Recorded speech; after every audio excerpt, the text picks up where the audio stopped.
Hi, everybody. I am Trey, one of your average film enjoyers, and I am here to tell you that you can win over $500 worth of movie stuff. So if you're listening to this podcast, you're a huge movie fan. Obviously, you wouldn't be listening if you didn't love film like me and Jagger. And so me and Jagger, along with three other content creators on TikTok, Film Gunch, who we've had on here, Wes, who we've had on here a couple times, and then one of our good friends, Real Takes, we are all joined together doing a giveaway currently. And how you join this giveaway is you go to each of our pages. We all have the giveaway video pinned. And you'll go on to that video. You'll give us all a follow. We each account is tagged in every video. And then comment down below. Tag 5 of your friends. And if you tag 5 different friends in all 5 different videos, then you can get up to 30 entries. 30 entries. You can get up to 30 entries. So, but you're like, Trey, well, you're telling me about this, but I don't even know what I can win. Well, I'll tell you what you can win. Real Takes is donating a 4K Harry Potter collection, Blu-ray James Bond collection, I believe a 4K collection of the Planet of the Apes films, and the first 3 John Wick movies in 4K. I'm donating 3 criterions of your choice, so whoever wins get to choose 3 criterions, and we'll mail those to you. Jagger, my co-host, is donating a bunch of international DVDs. Gunch is donating Don Hertzfeld and I can't remember the other guy's name. Well, the animated show. It's a very limited edition animated sketch comedy show. He has a bunch of steelbooks of all 3 seasons, so he's donating those. And then the biggest one, Wes, is donating a region-free Blu-ray player. So, if any of those items interest you, again, go to any of our TikTok pages. Go to me and Jagger's TikTok page, Trey the Film Noob, Jagger Film Reviews. We have the videos pinned on top of our pages, so go check them out, follow the instructions. The giveaway ends when we are all 5 of us at 1,000 followers.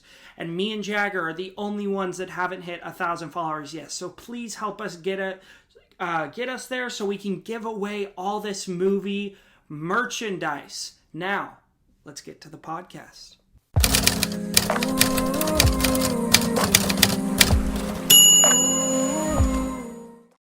Hello, everybody, and welcome back to the Average Film Enjoyer. We are your average film enjoyers. I'm Trey. This is Jagger. Jagger, how are we doing today? I'm doing good. I'm doing decent. Yeah. Today we are... These movies. Okay, continue. Jagger, okay, don't even get me started. Yeah, you're going to get me all riled up before we even get to the reviews.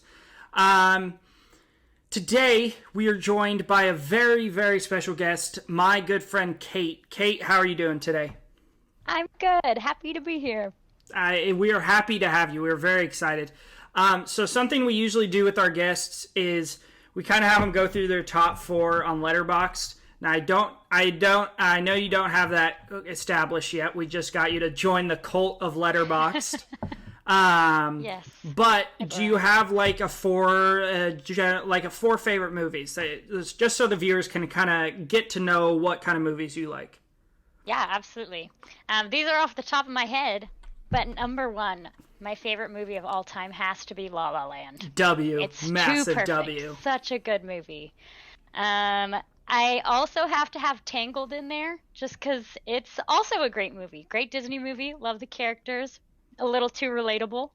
And then I have to throw, I feel like this one might get some shade, but No Way Home was one of my all-time favorites just because I have so much nostalgia of all the Spider-Mans growing up. So that one's up there. Don't do it. Jagger, I see your face. Just I see the disappointment. Keep your mouth shut, Jagger. All right, yeah. You can have your opinions, but not about that movie to me. And then I have to wrap up with Titanic. It's Hell yeah. a classic. Love that movie.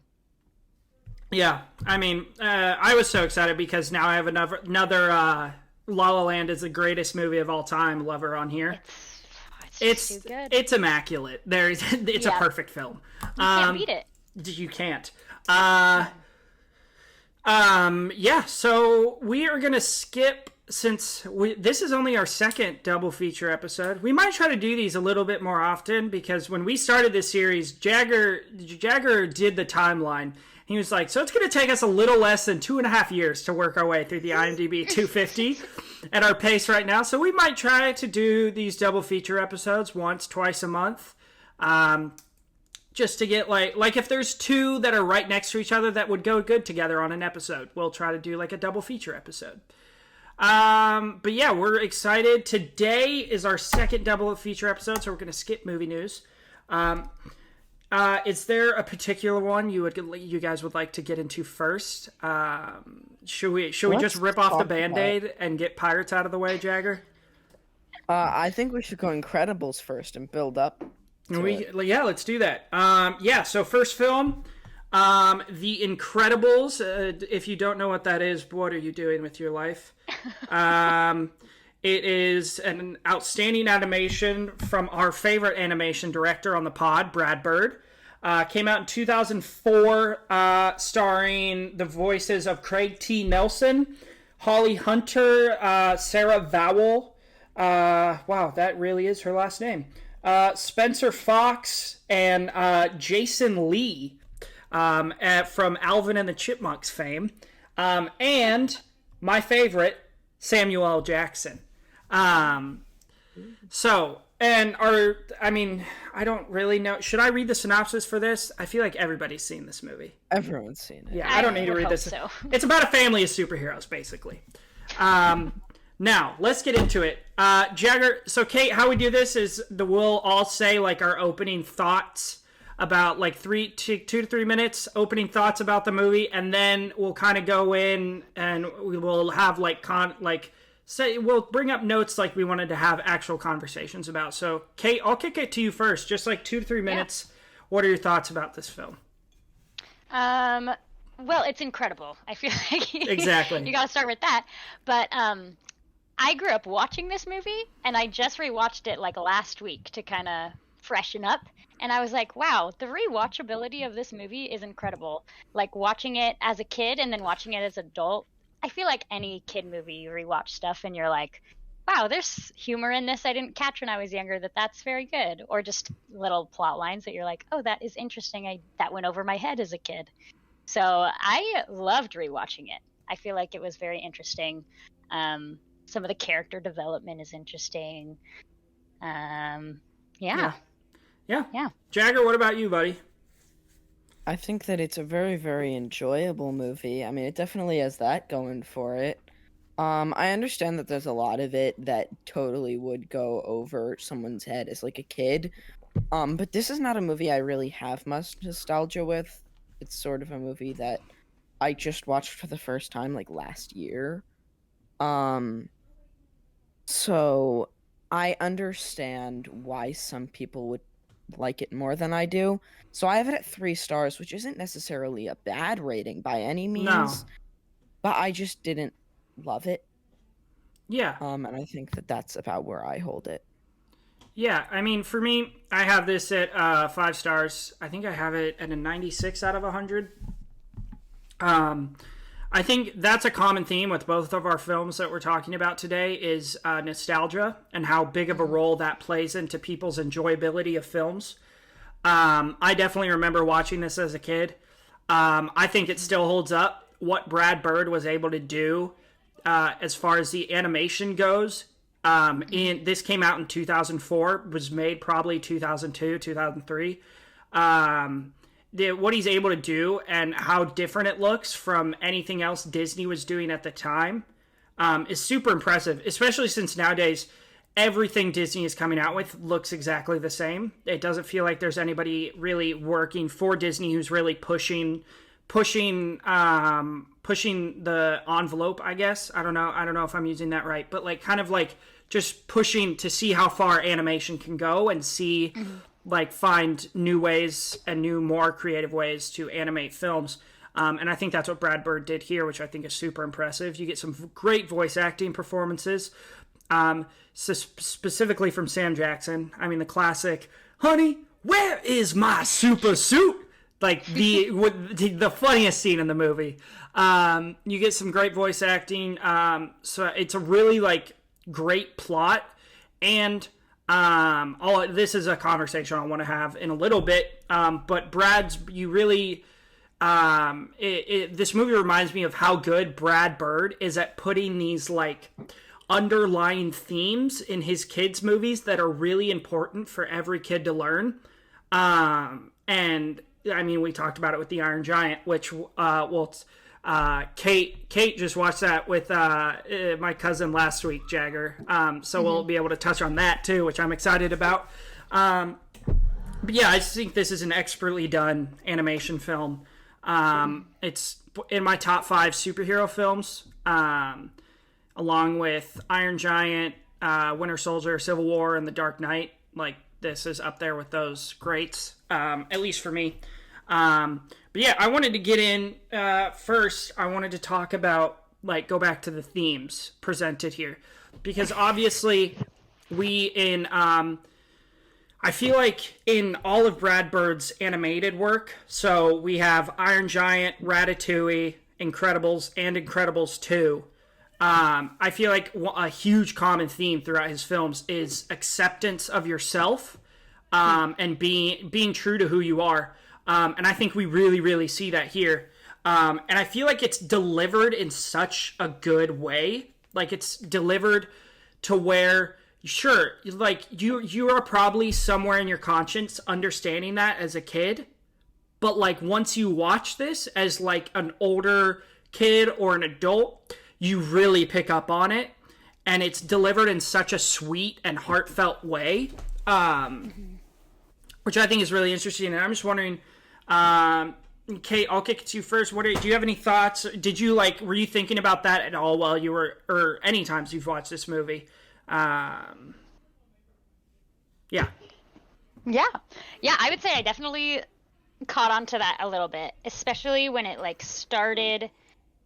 I guess the scene that comes to my mind when you mentioned that was when they're in the plane and Helen first has to tell Violet to like use her superpowers, and at first it was almost like she had to break something that she had built up in her child at first, which was to not accept this one thing, but now she was telling her to do the thing she had been telling her not to do.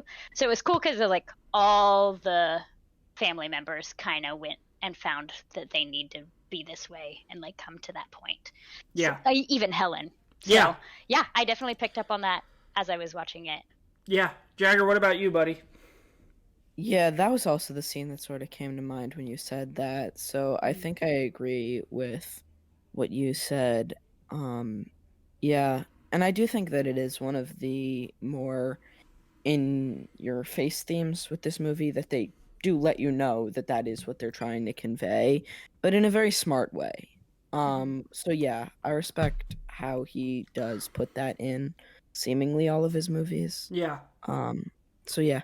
Respect to him. Yeah, I totally agree. The scene that really brought it up for me is when Bob, or Mr. Incredible, gets back from saving the people from the burning building, and him and Helen get in that huge fight. And one line, it really, like, I think I've seen this movie so many times that I was just like, I think I was playing like a block game on my phone while I was watching it. But it's so good. By like 30 minutes in, I had my phone down and was just dialed in to the screen. But there's a line he says there that caught my attention, and she's talking about like, but you're gonna miss like you missed Dash's graduation, and he's like, he's graduating from the 4th grade to the 5th grade, and he has this line where he says, we're constantly finding new ways to celebrate mediocrity. And that's a line that really I wouldn't say spoke to me, but it really like stuck out to me. Where like you're like watching a kid's film and then you're like, whoa, that line goes hard. What the hell? Where did that come from? Yeah. And I also brought up the note because I've heard a lot of other people talk about this with this film is utilize what makes you special. So in this world, we're set in a world where it like this thing that makes people special is shamed because not everybody has it, right? So that's a really interesting topic that I kind of wanted to. I think you can get really philosophical with this, it's Brad Bird just like, God, he does it so well. And I wanted to ask you guys about that. Like, what are your thoughts on like what this movie kind of like that theme of like kind of not shining your light as to not make others feel bad, right? Because we get the scene of Mr. Incredible tackling the guy into the building and he's like, you broke my back. And then he's like, I'm sure after some therapy you'll forgive me. And then they're, it's really interesting about like, God, I could go on forever. Jagger, I'm going to kick it to you. What do you, because I think this is a really interesting thing about this film and I'm sure you picked up on it as well. Yeah, I did. And again, I feel like that is one of the shining lights for this movie. Again, I don't have this rated as highly as you do. Yeah. And Kate, presumably, from how I've heard you speak on the movie so far, as you would as well. So I am aware that you get what I'm trying to say. Yeah.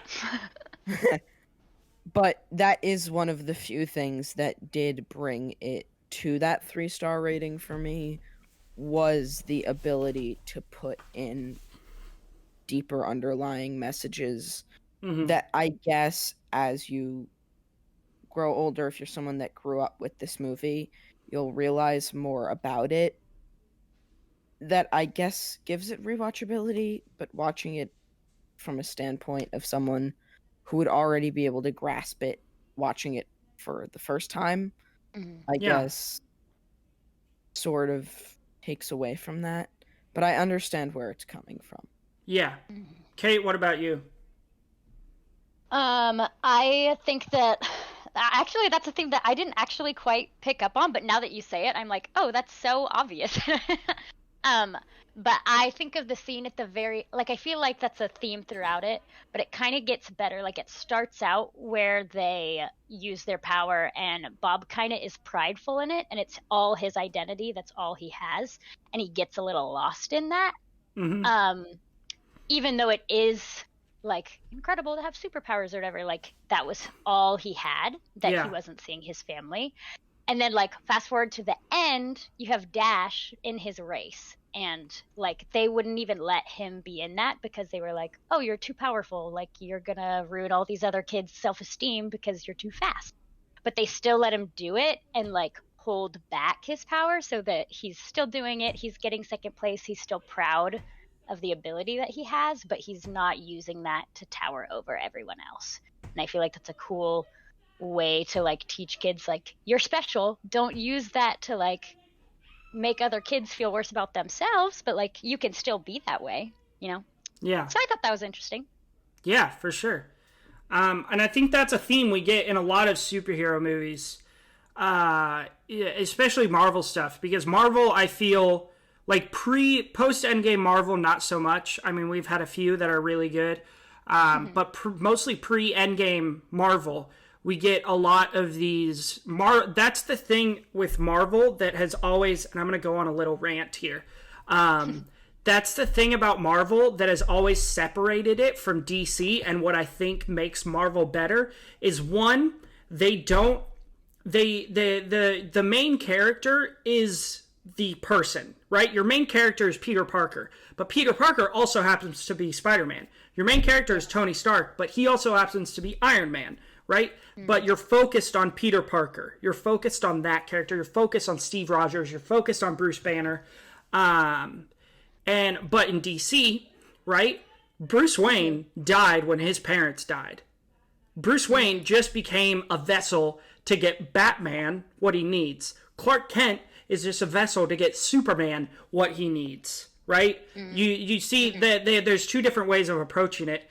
And also, Marvel, right? Marvel uses these real locations. So when you see it like, hey, they're in New York. I live there. I've been there, you know? But DC makes up made up locations. You know, you got Gotham City, Metropolis, Central City, and I think that Marvel does a really good job with that by humanizing these heroes, right? They're dealing with these themes of being outcasts and feeling like they don't really belong. And I think we see that a lot in The Dark Knight, which is one of the first movies that me and Jagger ever talked about. But we especially like the line from Aaron Eckhart, aka Two-Face, where he says, you either die a hero or you live long enough to see yourself become the villain.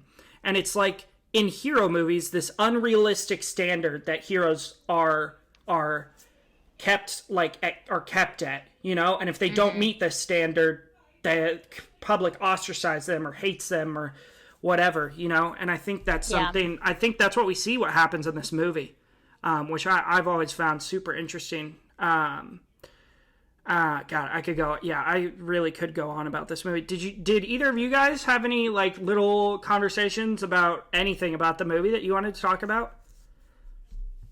No, not really. Kate, what about you? Yeah, I guess there's just one thing. I don't know. It's just a little snippet that I noticed that I wanted to see if you guys thought anything of it. Yeah. Watching it, I never noticed, like, in the first little bit, when Bob is, like, living his life not superhero, how small everything was for him. Yeah. Like, his cubicle was tiny. It was the smallest out of everyone's. His car was tiny. Like, all these things. It was like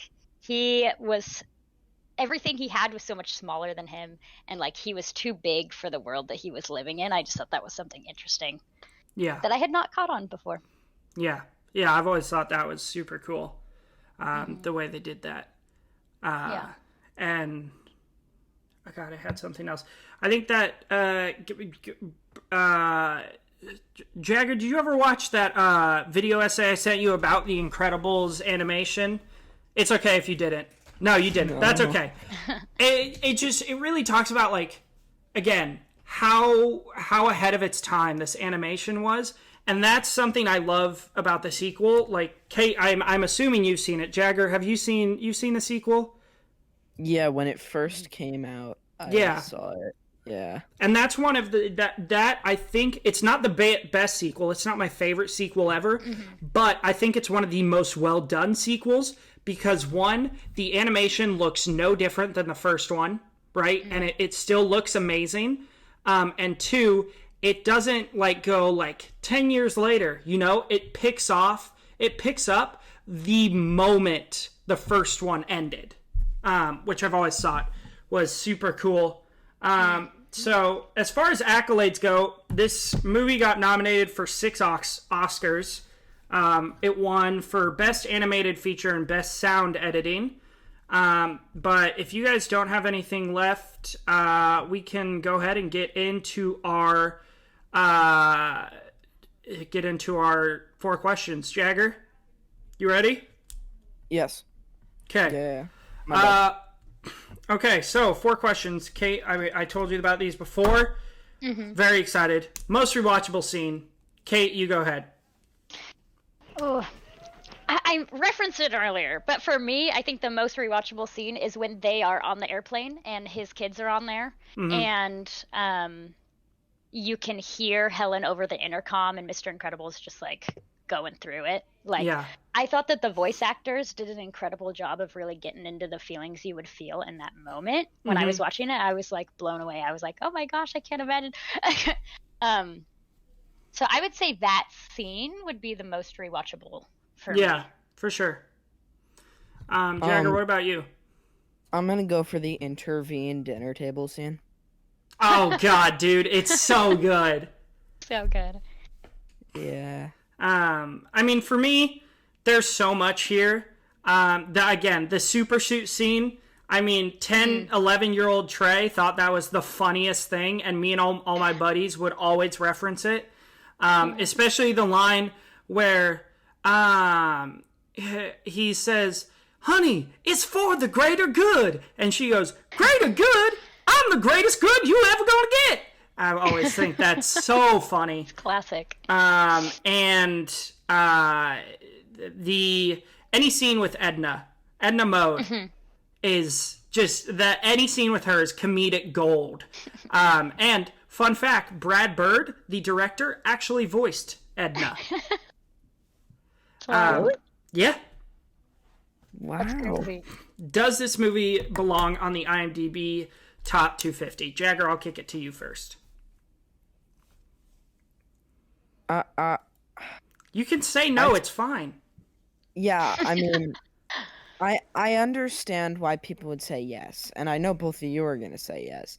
However, I'm gonna say no because Iron Giant's already on here. So I'd say we already have good Brad Bird representation. We don't need to bring it down with this. See, that's why I scoffed before speaking. No, it's fine. It's fine. That's a valid take. Kate, what about you? Go ahead. I mean, I would say it does belong. But That's also a valid take, you know? yeah. I think not only is it an amazing and enjoyable film, but I also think that because of how amazing the animation is and how influential this film was, it belongs on there. What is behind me? Oh, it's a box. And what's our other question, Jagger? Who won this movie? Yeah, who won this movie? I'm gonna go Brad Bird. Yeah, Brad Yeah. Bird. Yeah. Kate, what about you? I mean, I would agree, Brad Bird. Yeah. For one that, yeah. Especially since Iron Giant was a huge flop, so this was his second movie, and this made so much money. So that's very exciting. And then, obviously, I don't think we really need to go into this conversation. Do they beat Jack Torrance in a fight? Yes. Yeah. Yeah. Any of them. Easy. Even Jack beats Jack Torrance. Yeah, I was gonna say even Jack. Yeah. So that's our review of Incredibles. You guys can check it out. It's on Disney Plus. I don't know if it's anywhere else. So it's Disney property. They're usually very strict about that. Yeah, so it's on Disney Plus. You can check it out there. So next review. God, dude, I can't do this. I can't, Jagger. You and your illness takes. Right, Next review. Train Jug just responded and said that I was right on this take. So. What? Well, she's not allowed on the podcast. Wow, that's Not tragic. just not allowed. All right. So right now, we are gonna review our second movie, and that is the Johnny Depp classic, Pirates of the Caribbean: The Curse of the Black Pearl. This movie has a 3.9 overall on Letterboxd. It came out in 2003, directed by Gore Verbinski. Has Johnny Depp, Orlando Bloom, Keira Knightley, Geoffrey Rush, Jack Davenport, Jonathan Pryce. It's an outstanding film. Gore Verbinski also directed the second one, and he directed easily one of the greatest animated movies ever made, Rango. Which, Jagger, have you seen Rango? Have we talked about this? Yeah, I have seen Rango, but it's been quite some years. Okay, I love that movie. But yeah, Jack Sparrow, a freewheeling 18th century pirate, quarrels with a rival pirate bent on pillaging Port Royal. When the governor's daughter is kidnapped, Sparrow decides to help the girl's love save her. Okay, so we'll just opening thoughts. Jagger, go ahead. I have this at 1 star. I moved my You review moved it down? Yeah. What? This was a dreadful experience that I still have 15 minutes left that I'm never going to run back around to because, frankly, I could not care less about what was happening on screen. I did not find the characters to be gripping. I found Jack Sparrow to be supremely annoying, and I just found this to be an extremely lackluster movie that I do not understand the hype for. Wow. I just need to take a second to process this. Yeah, man, take however long you want. No, I'm very- just I've never getting heard my that thoughts together to how I'm going to tell you you're wrong. Kate, why don't you go ahead and give us your opening thoughts? Well, I mean, there definitely is a side of nostalgia to this movie because I watched it many years ago as I was growing up. Like Trey and I were talking about earlier, it came out like 2003 or something. Came out the year I was born. Yep, so it goes way back. So it's an old one. I think personally for me, the soundtrack for this movie for me feels incredible. And I can't get it. What's his name? Hans Zimmer Yeah, is a mastermind. So the music in this so is valid. classic and super good. That like I feel like that's something you can't consider when thinking about this movie. Yeah. Is it Hans Zimmer that did the score? I want to say it is. Let's see. Let's see. Dun, dun, dun, dun, dun, dun. It's just so damn Yep. good. It's so Yeah, damn I think good. it is Hans Zimmer. He's incredible. I could understand how Jack could be seen as annoying, but I think he just can't be taken seriously. Like the fact that he's a pirate and you're like, wow, he's supposed to have it all. Everyone just thinks he knows what he's doing, but he's just figuring it out as he goes. He is an idiot. I will agree with you on that for sure. But yeah. Yeah, so it's actually Klaus Baudelt Was it? that did the score. But I gotta agree with you. That's one of my favorite parts about this movie. I mean, that final scene, the final showdown between Barbossa and Jack, and that's the dun dun dun dun dun dun dun, and they're like, Yeah. oh my god, it's so good. Just like So inject that into my veins. It's God, Yes. I love it.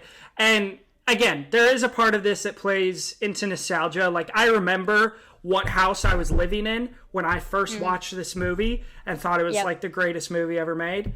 Yeah. Jack Sparrow, I think, is top 3 most charismatic characters in fiction. He's just so damn funny, and Johnny Depp does it so damn well. So I think Orlando Bloom and I think Will Turner and Jack Sparrow together, iconic duo. Like that whole final sequence is just great. I mean, I could really go on and on about this film. So Jagger, give us one of the what's the big thing that really brought this film down for you? There's no one big thing. It's a collection of things. Okay, the plot was entirely uninteresting, and I won't say the acting because I understand what Johnny Depp was going for here, and I just hated it. Maybe it was just the script that really bothered me, because a script is like half a movie, because it's like if you take a book and make it into a movie, and then you get rid of the book, there's no movie. The script here was probably atrocious because the movie sucked, and the dialogue was really like unnatural. And I understand Jack Sparrow's a fictional character, but how hard can you push Mickey Mouse to be a human until you really just start throwing yourself out a window? Wait, push. What does that mean? What do you mean? I mean, if you take a character as over the top and ridiculous as Mickey Mouse and take it out of the animated world, you're not gonna get something good. It's like if you took Okay, but Bugs Bunny. are you comparing? That's it. Are you comparing Jack Sparrow to Mickey Mouse? I'm comparing Jack Sparrow to Bugs Bunny right now, and I'm saying that it's What? yes. An idiot that does action stuff and everyone buys into it and acts like it's cool. Yeah, Jack Sparrow and Bugs Bunny. Except Bugs Bunny is like a decent character. Not to say Bugs Bunny's not annoying, and that's why I'm making this comparison right now. Okay, what else did you not like about the film? What else did I not like about this film? Yeah, what else? Let's see. The fact that it didn't keep me interested after that first maybe 15 minutes. Alright, there's nothing I can say to that. I kept my phone down, but God, it was a task. I've seen, like, here's the thing. I went to Transformers Rise of the Beast in theaters, and it was dreadful because it was just action made to entertain those who have trouble being entertained, and that's what this felt like. And no shots being fired at anyone. However, this action was so, I almost want to say forced. And to be totally honest with you, the ride counterpart is the only acceptable thing about this movie. And I guess the score is, like, it's good. It's very good. But the Disney ride of this was so much more enjoyable than the movie because the ride was like a 3-minute bite and this was a 2.5-hour snake bite, you could say. It just wasn't good. And my review says it all. Let me read that for you. Absolutely dreadful. Still haven't put a number on it, but I'm thinking like a 15 out of 100 matches where I'm going with it. Dang. Okay. Kate, what about you? Do you have any responses to that? Any defenses? Well, I feel like for not having because I'm pretty sure that this movie was based off the ride at Disneyland. It was, yeah. They didn't have a book or anything. So for having a ride to base it off of, I feel like they did pretty good. And it adds a fun, when you go ride the ride, now you'll notice things that you're like, oh, I see that they based the movie off of that, which is fun. It's a pirate movie, you're gonna have action and sword fighting that may seem a little long, but I think it's interesting considering the time period. Jack's an idiot and he gets away with some of the stuff that he gets away with, and he's just wild. He's just doing his own thing. That sure, I guess you could compare him to Bugs Bunny, but I don't know. It's a pirate movie, so I would expect a lot of action, sword fights, gun fights. But is Jack an idiot? No, that's the thing. I think he's not an idiot. He's actually a genius. He's actually a genius with the facade that he is an idiot. You know what I mean? Yeah, because idiots are easier to trust than smart people. But first, let's Exhibit A. Jack grabbing one of the Cortez coins to turn himself into Curse. So when he gets stabbed, and then he's like, I just couldn't help myself. And then it's dun dun dun dun dun dun, and they start going back into fighting. Genius move. Genius move. I do think he wouldn't have made it that far into this movie without Will. I think Will kind of helps him out here. But I also think Jack Sparrow is a hidden genius. Captain Jack Sparrow. Captain Jack Sparrow, yeah. And the way he you know who's idiots? Those two guards that he talks to for 5 minutes. Those guys are idiots. Yeah. The way he manipulates them. More proof. Jack is a secret genius. For me, God, this movie is here is one of two notes I wrote down. Right, the note was true escapism. So sometimes, right, life gets really shitty. Life gets really hard, And I mean, at least for me personally, I'm sure Jagger does the same thing. Sometimes when life's hard, you just like escaping, and Kate, you might be the same way. You just like escaping into a good film, a good movie. And it like gives you that warm, fuzzy feeling, and you're just like smiling the whole time. I mean, it's the same way I feel about Hook. Starring Robin Williams, which is an amazing film. Phenomenal. By the way, just an outstanding film. But like this movie is like, it's how I look at Wes Anderson. Like if I'm like having a pretty crappy day or I'm just like not feeling it, I just want to escape into something, I'll put on something like this. I'll put on something from Wes Anderson. I'll put on Lord of the Rings. I'll put on The Hobbit. I'll put on Harry Potter.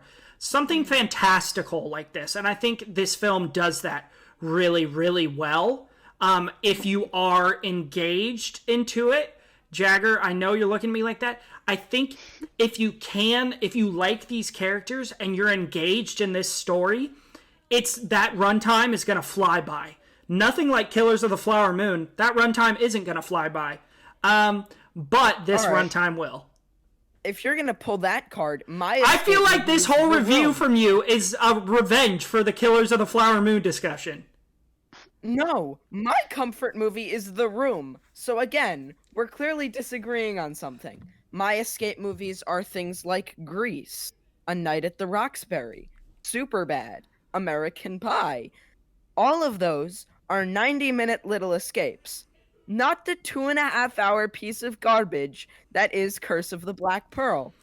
Okay, I want to make something clear on here. I want to make something clear in this podcast.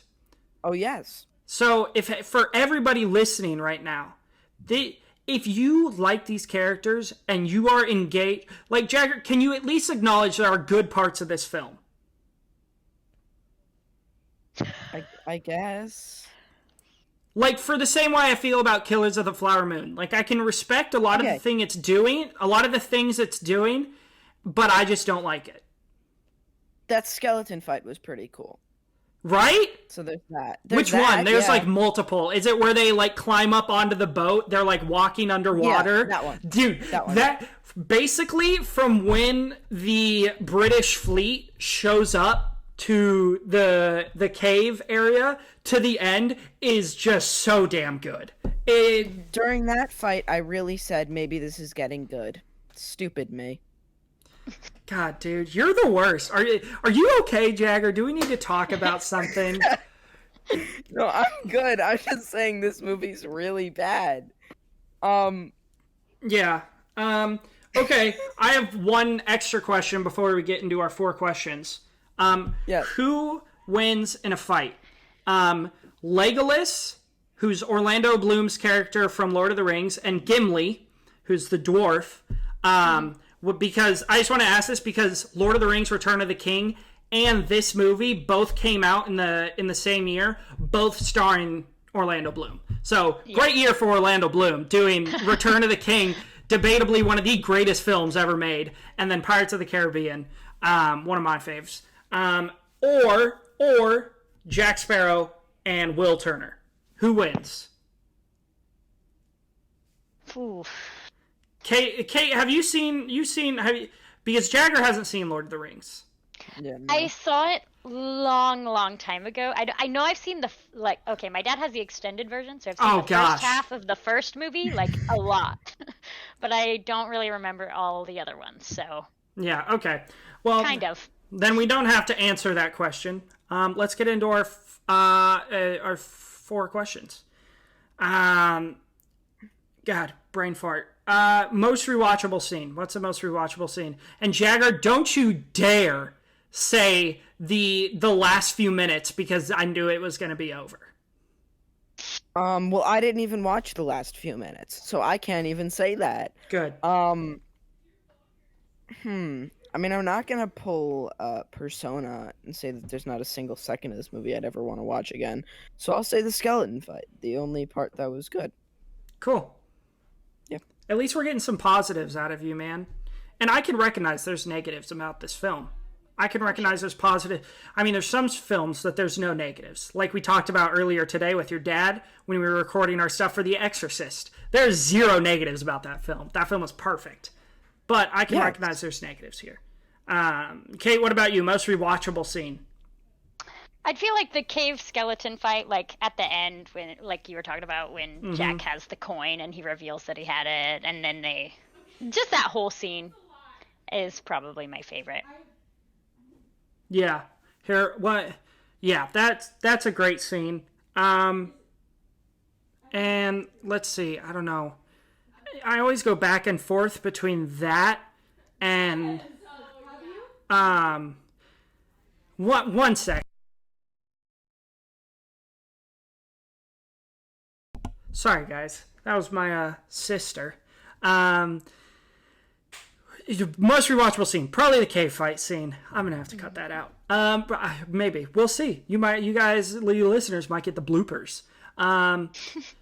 Yeah, that cave fight scene is just absolutely iconic. Yeah. So that's for me as well. Who won this movie? Kate, why don't you kick it off?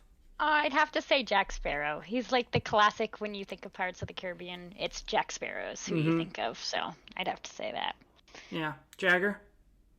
Whoever did the score, whoever you read off earlier. Klaus Beldalt? Yeah. Bedalt? I don't know how to say it. He's German. I think the person that wins here is Gore Verbinski, the director, because not only did he direct this one and make a crap ton of money, he directed the second and third one and made a crap ton of money. Right. Well, yeah, we love these films. Does this belong in the IMDb 250? Jagger? No, it doesn't. Okay, Kate, what does this belong on the IMDb top 250? Absolutely. Great movie. Yeah, I totally agree. Just Good from world to escape to. yeah, and how iconic it is, how big the set pieces are. I don't think we even talked about that. The set pieces are huge and they look great. Yeah. And so I would say yeah. And then does Jack Sparrow beat Jack Torrance in a fight? The Battle of the Jacks. Ooh. No. I think yeah. I think yeah, dude. 100%. Yeah. No, just because of my real want, I'll say no. Okay. All right, now that we're done with those two miserable reviews, I thought this was going to be a fun episode where we got to talk about two great films we loved as children. But no, Jagger just wanted to come on here and just shit on our childhoods. That's Wow. fine. Okay, god damn, dude. Fuck. Jagger, you make me sad sometimes. You truly do. To be that cynical at the young, ripe age of 13.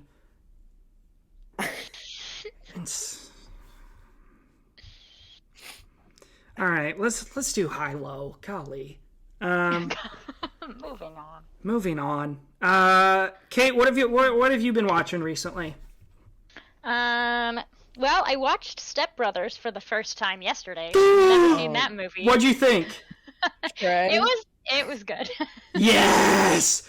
Jagger has that at 1.5 stars. Really? I think that's one of the funniest movies ever made. I think that movie is so damn funny. I thought it was definitely funny. It was a good one. It took me, I won't lie, it took me a little bit to get into it. At first I was like, this is really stupid. It is. This is so dumb. Boats and hoes! Boats and hoes! And then I just embraced it. And when you embrace it, you're like, wow, this is definitely just an idiotic movie. Then it's like, okay, this is kind of funny. Yeah. Yeah. What else? Anything else of note that you've been watching? I feel like I see clips of things on TikTok all the time of movies, and I'm like, I should watch that. So another one was No Hard Feelings. I don't know if you guys have heard about the Jennifer Lawrence movie. Yeah, I watched that earlier this year it? when it came out. Yeah, I saw it in the theater. Yeah, I thought it was pretty good. I thought it was funny. Yeah. Jagger, what about I don't think we ever talked about that. What are your thoughts on No Hard Feelings? I have it at 3 stars. I think it was totally fine. I just don't think it needed to try and push that much emotion. But I think that if it had not done that it had the potential to be a really great throwback to the 80s raunchy comedy. Yeah, I mean, we like that era of like Step Brothers, like early, like mid 2000s to early 2010s, like the Adam McKay, the Judd Apatow, like 40-Year-Old Virgin, Step Brothers, Knocked Up, This Is 40, all that kind of stuff, is we kind of lost that these past few years. But I was super happy to see No Hard Feelings kind of going back into that raunchy comedy genre, and I had a great time with it. I think Jennifer Lawrence, her best stuff is when she can be funny. I think it's like most true to her personality in real life. I agree. Anything else? I know you said you and Sawyer binged all of the Toy Story movies. Yes, so good. I have to hear. Have you guys seen all 4 of them? Yeah. Yes. I have to hear what your guys' favorite Toy Story was. Jagger, you want to do your rankings real quick, just off the top of your head? Off the top of my head, I think it's probably the third one is my favorite, then the first one, then the second, and the fourth is my least favorite. Yeah. For me, it's 3, 2, 1, 4. But it's not like I don't like any of them. I think they're all like really good. It's just like I hold 3 the highest, and then number 2, number 1, number 4. What about you? I'd actually have to say the same. 3 is definitely number 1. It's a toss-up between 2 and 1 in second place. Yeah. And then 4. It's fine. They should have ended at 3 though, for sure. Yeah, 3 is like that might be a 5-star for me. Honestly, that movie's so good, and it makes me cry every time. Same. And so good. What's really interesting is just a little sidebar. That film, among the film community, that is held as the best Toy Story. Like if you look at like people's Letterboxd profiles, they're like Toy Story 3 is the number 1. But then I'll like talk to my family, so I'll talk to like my little sister, I'll talk to my parents, and they're like, "Oh, the first one, no, the second one." And they're like, 3 wasn't that good, and I'm like, "What? 3's amazing." So that's always interesting. Yeah, I agree. Jagger, what about you? I know we haven't. I don't know when we recorded To Be or Not to Be. I think that was Monday. Yeah, Sunday I've or seen Monday. some stuff since. What have you been watching recently? I watched the documentary Lost Tombs of the Pyramids in history class. Yeah, I saw you give that a pretty negative rating. I gave it 1 star because I was laughing because the lead archaeologist lady looked exactly like Amelie, so I was able to laugh at that. Like the character from the French film? Yeah. Oh, okay. Then I watched The Incredibles at 3 stars, Eyes Wide Shut at 5, and I have that in 100 out of 100 because it's peak, and I had just been reading about like the making of it and stuff. Really cool story. The Exorcist at 5, obviously. Then Schindler's List at 5 for The School Project. Phenomenal film. Phenomenal, like a truly great display of filmmaking. Really sad to see Liam Neeson go from that to Retribution. But it's what it is. Money's money, you know. And then Pirates of the Caribbean, The Curse of the Black Pearl. Yeah, that was something. But yeah, I had a decent run in there until Pirates of the Caribbean. Yeah, so after To Be or Not to Be, I think I already talked about Nightcrawler. I think I already talked about all these. I haven't watched that much. I watched Underwater, which, Jagger, I think I told you about, with it's Kristen Stewart. It's actually not terrible. I think I might raise it up to a 3-star. Visually, it's super cool. It's basically about these people who work on this oil drill at the bottom of the ocean. And their oil drill is basically about to explode, so they have to like walk across the ocean floor, and there's a monster that attacks them, and it ends up being Cthulhu, the like H.P. Lovecraft ocean beast. And visually it was super cool. Kristen Stewart, I think we talked about this, Jagger, not that bad of an actress. Like, I'll come out publicly and say it. She's not that bad. She's actually pretty solid. Twilight movies, not terrible. I mean, the first one is quite a good time. Second one's quite a good time. They're all fun. There's that. I mean, you have fun because a lot of it is really bad, but you're still having fun. It's like The Room. Exactly. Vincent Cassel is in it, and so Jagger, you get a guy from Lahane, is in it. Yeah. I love Vincent Cassel. And then I watched The Bye Bye Man, which really sucked. I watched that when I was like 14 when it came out, and I thought it was good. And then I watched it the other night, and I was like, yeah, that really sucked. Incredibles, 5 stars. What were you going to say, Jagger? I was gonna say The Bye Bye Man kind of goes in the same folder as something like Babadook for me. Oh my gosh, don't even... You have given me enough illness takes today. Don't even compare The Bye Bye Man to the Babadook, dude. Wait, is that a hot take? That is a hot take. Babadook I have at 4 stars, my guy. The Bye Bye Man is a 1.4 overall on Letterboxd. Those aren't even infinitely close together. Oh, I didn't know if anyone liked Babadook. The Babadook has a huge following, dude. Well, then again, so does Insidious, so I guess I can't talk. Oh my god. And then I watched Pirates of the Caribbean, 4.5 stars. Exorcist, 100 out of 100, 5 stars, perfect film. And Misery, 3 stars. That's kind of... Let me look at what the Babadook has. Jagger, do you want to explain the drafts we're doing today while I look at this? We're drafting Disney movies, which I've already got all of my picks set up, and I hope none of you steal them from me, because Disney does not have the best track record in my mind.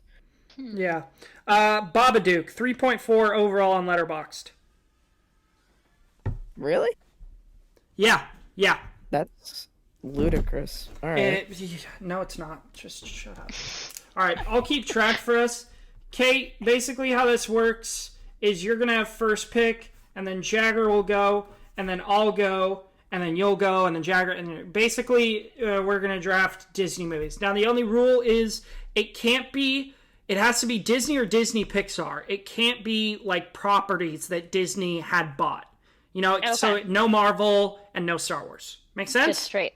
Yeah, so we're just picking like our favorites, or you can do whatever you want. Just whatever. Mean, yeah, okay. Just pick your favorites. And once somebody takes a movie, it's off the board. Okay. Cool. Yeah. Right. So, Kate, why don't you go ahead first? What do you think is the #1 best Disney movie? I feel like that's tough for me. Mm-hmm. I'm gonna pick my favorite. Yeah. It's gonna be Tangled. Nice. #1. Great pick. Jagger? First pick. My #1 pick, I'm taking my favorite Disney movie, Beauty and the Beast. Great movie. Phenomenal stuff. Mm-hmm. Yeah. I am taking my favorite Disney movie, Tron Legacy. Taking peak. Classic. I remember I watched that at Kate's house one time. Really? Yeah, we'll talk about that after, but I have a distinct memory of watching that at your house.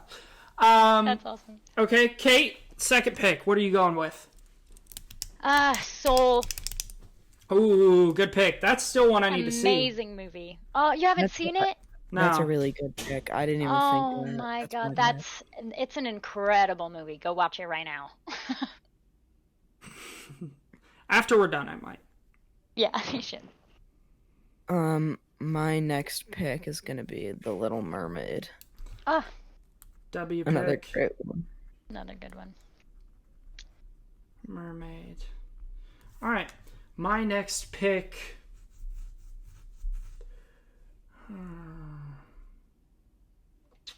I'm gonna take Pirates, but I'm gonna take Dead Man's Chest, the second one. Ooh. What I prefer over Black Pearl. All right, yeah. Kate, Jagger, you probably won't check it out, but it is better than the first one, Dead Man's Chest. You get Davy Jones as the villain, and well, that's not a big achievement. Okay. Better than the first one. All right, Kate, third pick. Go ahead. You're done. You're done. I would have to go with Monsters Inc. Oh, W pick. Such a good one. Monsters Inc.'s pretty good. Yeah. Oh, don't. Oh my god, dude. No, I'm saying it's pretty good. I'm saying it's like a 3.5. I think that's fair. I mean, I guess. Jagger, go. Okay, I'll follow a theme here. I'm gonna go Cinderella, the 1951. L pick. L. I'm just gonna start roasting every pick, Jagger. Everything. Honestly, though, if I had to rate that, probably like a 2.5. Really? Yeah, I don't think it's good. I love it. Um, That's my third pick, right? yeah. Oh boy, with my third pick, I mean, I have to do it. I'm gonna go with Incredibles. Well, if Kate doesn't take it, then you messed up. I've got one that I'm stealing right from under your nose. That's fine. Ooh. Kate, go ahead. I have to say Up. Oh, great film. That's good. It's a beautiful movie. It really So is. good. Jagger? I'm gonna take Wally. That's fine. Ah, Why are you saying you're stealing that right under my nose? Because you praise Wally quite often. No, I don't. I have it like a 4 stars. I think it's a great film, but it's definitely not one of Disney's best. Yeah. I am gonna go with my 4th pick. What do I want to go with? I think I'm gonna go with Robin Hood. ooh. I love That's that fair. film. The one from like the 60s. Robin With Hood, the, like, Little fox? John walking through the forest, laughing back and forth at what the other has to say. That one. I love that movie. That's a good one. I haven't All seen right. that in years. Kate, for All your right, 5th and final final pick. Ratatouille. Damn it! I thought that would get back to me. So sorry. Okay. Jagger, final pick. Making a final pick here is gonna be difficult. What? You said Elemental? Perfect. All right, and with my final pick, I'm just kidding. Oh. Then I am going to take The Lion King. Good pick. Another great pick. Lion King. Okay, what do I want to take? What do I want to take? God, give me a sec to I missed a good one. I messed up. Oh. give me a sec to look at my different Disney properties that I have rated very highly. Let's see here. Let's see. What the? Here we go. Oh, I could take that. That could be a W. Oh, man. I am going to take Christopher Robin, starring Ewan McGregor. Just because I like some Winnie the Pooh in my life. We stan Winnie the Pooh. Yeah. All right. Coming in with the final draft results, Jagger with Beauty and the Beast, Little Mermaid, Cinderella, Wall-E, and The Lion King. Kate coming in with Tangled, Soul, Monsters, Inc., Up, and Ratatouille. And me, Tron Legacy, Dead Man's Chest, Incredibles, Robin Hood, and Christopher Robin. Please comment down below who you think wins this draft. It's definitely me, so just comment me. I will definitely be going on to my personal account and commenting Trey. Thank you, Kate, for coming on today. It was an absolute pleasure to have you on. It was great being here. Yeah. Thanks for having me. Yeah, of course. You can find us on our socials. I'm Trey the Film Noob everywhere. He is Jagger Film Fan on Letterboxd, Jagger Film Reviews on TikTok, and Jagger the Movie Guy on Instagram and Twitch. Please subscribe to our channel. If you're watching this on YouTube, comment down below what your most nostalgic Disney movie is, and how much illness Jagger brought into the pod today. Go check out our merch. Jagger is currently wearing our American Werewolf in London sweatshirt. Link is in the description of our channel. Please go check it out. We have some great stuff on there. Jagger's made some great stuff. We'll have some great stuff coming out at the end of the month. And if you're on Spotify, please subscribe. Come listen again. Leave us a review. And again, thank you for joining us on the Average Film Enjoyer, and thank you for listening, everybody. And we hope you have a great rest of your day.